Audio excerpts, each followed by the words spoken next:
Media మిత్రులందరికీ ఒక చిన్న రిక్వెస్ట్ అండి. ఇప్పుడు ఫ్రెండ్ బర్త్‌డే పార్టీ అని వెళ్ళితే, మనము అక్కడ ఏం జరుగుతున్నాయో, లేపోతే వాళ్ళకి సంబంధించిన మిస్టేక్స్ అన్నీ మన పైన తోయడం కాదు కదండీ! మీరు గూడా ఒకసారి చూడండి.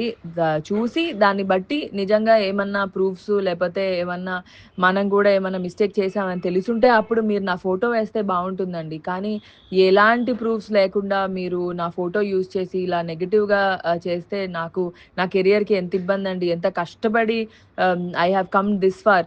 ఇది బర్త్‌డే అంటే ఇప్పుడు మీరు కూడా ఎవరి బర్త్‌డే అయినా పిలిస్తే మీ ఫ్రెండ్స్ బర్త్‌డే అంటే వెళ్తారు. ఇప్పుడు మా నా ఫ్రెండ్ అంటే ఎవరో అనుకోని వెళ్ళకుండా కాదు కదా! ఆ అమ్మాయి మంచి షీ ఈస్ గుడ్ నో.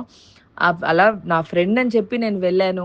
అలా అక్కడ జరిగిన సిట్యుయేషన్స్‌కి నేను బాధితురాలిలాగా ఇప్పుడు నా ఫోటోని మెయిన్‌గా ఇలా ఫోటో పెట్టి మరి చేయడం తప్పండి. మీరు మీ ఫ్రెండ్స్ బర్త్‌డేకి వెళ్తారు గదా! అక్కడ జరిగిన మిస్టేక్స్‌కి మీరు బాధితులయిపోతారా అండి? అలా కాదు గదా! కొంచెం మీరొకసారి చూసి నా ఫోటోస్ యూజ్ చేయకండి ప్లీజ్.